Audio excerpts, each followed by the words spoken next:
Let us read part 2 of Oisin and St. Patrick. This is called Oisin in Patrick's House. And Oisin stopped on with St. Patrick, but he was not very well content with the way he was treated. And one time he said, "They say I am getting food, but God knows I am not, or drink. And I, Oisin, son of Finn, under a yoke drawing stones."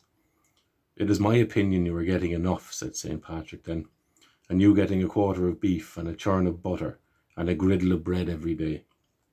"I often saw a quarter of a blackbird bigger than your quarter of beef," said Oisin, "and a rowan berry as big as your churn of butter, and an ivy leaf as big as your griddle of bread." St. Patrick was vexed when he heard that, and he said to Oisin that he had told a lie.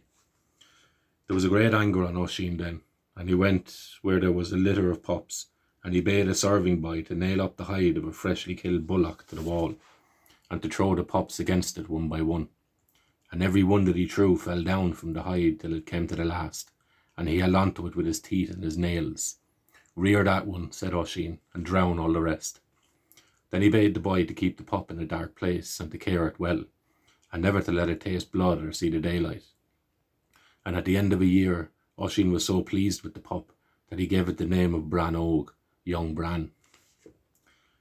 And one day he called to the serving boy to come on a journey with him, and to bring the pup in a chain. And they set out and passed by Slievenamon, where the witches of the Shee do be spinning with their spinning wheels, and they turned eastward into Glen the Small, and Oisin raised a rock that was there, and he bade the lad take from under it 3 things, a great sounding horn of the Fianna, and a ball of iron they had for throwing, and a very sharp sword. And when Oisin saw those things, he took them in his hands, and he said, "My 1,000 farewells to the day when you were put there." He bade the lad to clean them well then, and when he had done that, he bade him to sound a blast on the horn. So the boy did that, and Oisin asked him, did he see anything strange? "I did not," said the boy. "Sound it again, as loud as you can," said Oisin. "That is as hard as I can sound it, and I can see nothing yet," said the boy when he had done that. Then Oisin took the horn himself, and he put it to his mouth, and blew 3 great blasts on it. "What do you see now?" he said. "I see 3 great clouds coming," he said, "and they are settling down in the valley. And the first cloud is a flight of very big birds, and the second cloud is a flight of birds that are bigger again, and the third flight is of the biggest and the blackest birds the world has ever seen." "What is the dog doing?" said Oisin. "The eyes are starting from his head, and there is not a rib of hair on him but is standing up." "Let him loose now," said Oisin.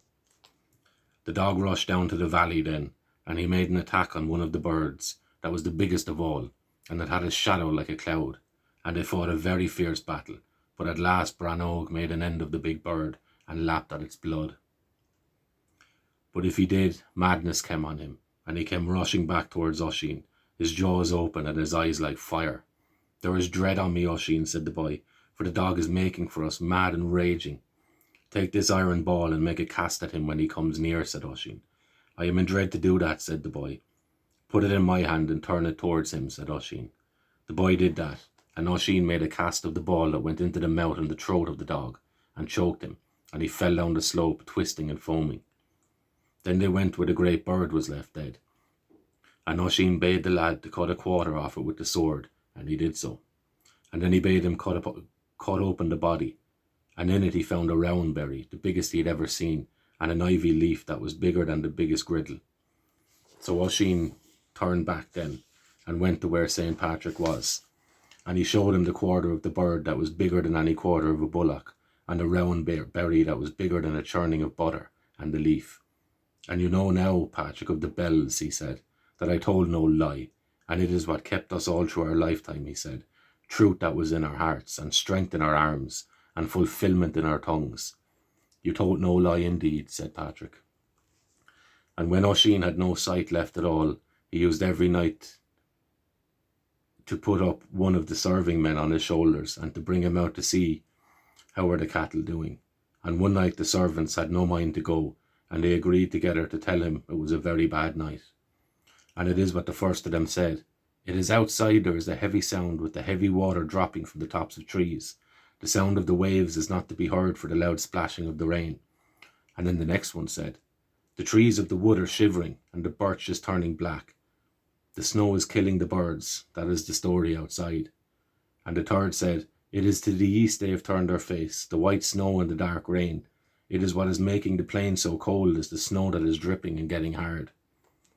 But there was a serving girl in the house, and she said, "Rise up, Oisin, and go out to the white-headed cows, since the cold wind is plucking the trees from the hills." Oisin went out then, and the serving man on his shoulders. But it is what the serving man did. He brought a vessel of water and a burst broom with him, and he was dashing water in Oisin's face, the way he would think it was rain. But when they came to the pen where the cattle were, Oisin found the night was quiet, and after that he asked no more news of the weather from the servants.